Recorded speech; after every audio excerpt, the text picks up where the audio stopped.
सरकार ने आधिकारिक रूप से पाक अधिकृत कश्मीर गिलगित बाल्टिस्तान के भारतीय क्षेत्र को खाली करने की सूचना पाकिस्तान सरकार को दे दी है। पाक अधिकृत कश्मीर के गिलगित और बाल्टिस्तान क्षेत्र में क्या विशेषता है, तो आइए पाक अधिकृत कश्मीर के क्षेत्र के विषय में आपकी जानकारी बढ़ाएं, क्योंकि अब हम सभी देशवासियों को संपूर्ण जम्मू कश्मीर के इतिहास और भूगोल की सत्यता के बारे में बातचीत करने की जरूरत है, विशेषकर पीओके पाक अधिकृत कश्मीर और अक्साई झील यानी कि सीओके के बारे में। गिलगित जो अभी पीओके के रूप में है, वो विश्व में एकमात्र ऐसा स्थान है जो कि 5 देशों की सीमा से जुड़ा है।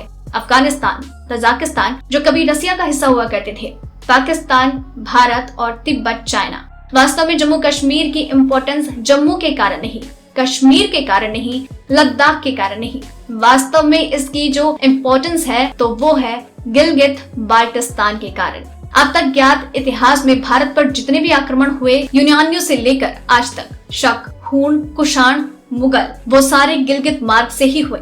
हमारे पूर्वज जम्मू कश्मीर के महत्व को समझते थे। उनको पता था कि अगर भारत को सुरक्षित रखना है तो दुश्मन को हिंदू कुश अर्थात गिलगित बाल्टिस्तान उस पार ही रखना होगा।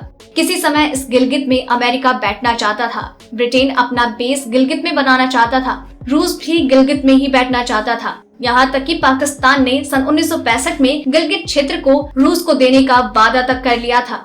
आज चाइना भी इसी गिलगित में बैठना चाहता है और वो अपने पैर पसार भी चुका है, और पाकिस्तान तो बैठना चाहता ही था।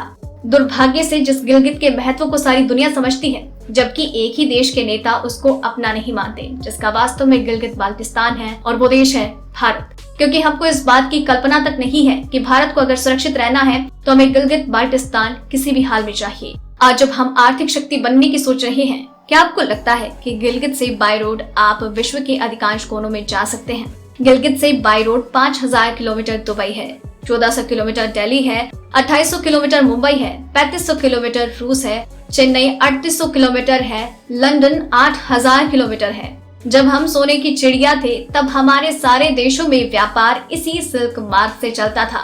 85% जनसंख्या इन मार्गों से जुड़ी हुई थी। Central Asia, Eurasia, Europe, Africa, सब जगह हम बाय रोड जा सकते हैं अगर गिलगित बाल्टिस्तान हमारे पास हो।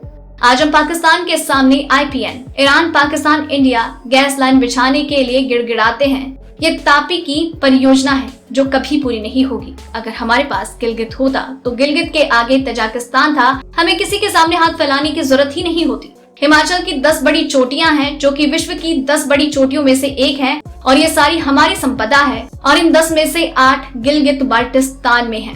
तिब्बत पर चीन का कब्जा होने के बाद जितने भी पानी के वैकल्पिक स्रोत हैं वो सारे गिलगित बाल्टिस्तान में हैं। आप हैरान हो जाएंगे, वहाँ बड़ी बड़ी 50 से 100 यूरेनियम और सोने की खदानें हैं। आप पीओके में मिनरल डिपार्टमेंट की रिपोर्ट को पढ़िए, आप आश्चर्यचकित रह जाएंगे। वास्तव में गिलगित बाल्टिस्तान का महत्व हमको मालूम नहीं, और सबसे बड़ी बात, गिलगित बाल्टिस्तान के लोग स्ट्रॉन्ग एंटी पाक हैं। दुर्भाग्य क्या है, हम हमेशा कश्मीर ही बोलते हैं, जम्मू कश्मीर नहीं बोलते। कश्मीर कहते ही जम्मू, लद्दाख, गिलगित बाल्टिस्तान हमारे मस्तिष्क से निकल जाता है। यह पाकिस्तान के कब्जे में जो पीओके है उसका क्षेत्रफल 79,000 वर्ग किलोमीटर है। उसमें कश्मीर का हिस्सा तो सिर्फ 6,000 वर्ग किलोमीटर है, और 9,000 वर्ग किलोमीटर का हिस्सा जम्मू का है, और 64,000 वर्ग किलोमीटर हिस्सा लद्दाख का है, जो कि गिलगित बाल्टिस्तान है। ये कभी कश्मीर का हिस्सा नहीं था, ये लद्दाख का हिस्सा था। वास्तव में सच्चाई यही है। तभी भारत सरकार 2 संघ शासित राज्य जम्मू कश्मीर और लद्दाख का उचित निर्माण किया। इसलिए पाकिस्तान जो बार बार कश्मीर का राग अलापता रहता है, तो उसे कोई ये तो पूछे, क्या गिलगित बाल्टिस्तान और जम्मू का हिस्सा जिस पर तुमने कब्जा किया है, क्या ये भी कश्मीर का ही हिस्सा है? कोई उत्तर नहीं मिलेगा। आपको क्या लगता है? गिलगित बाल्टिस्तान लद्दाख के रहने वाले लोगों की औसत आयु विश्व में सर्वाधिक है। यहाँ के लोग विश्व के अन्य लोगों की तुलना में ज्यादा जीते हैं। इस बारे में आपका जो भी विचार हो हमें नीचे कमेंट सेक्शन में जरूर बताइएगा, और इसी तरह की और भी कई जानकारियां, तथ्य हर रात 9 बजे आप तक पहुंचाते रहेंगे। इसलिए चैनल से बने रहिए। डेली ट्रेंडिंग न्यूज की रिपोर्ट सब्सक्राइब करें हमारा चैनल ऐसी ही लेटेस्ट और इंटरेस्टिंग न्यूज के लिए।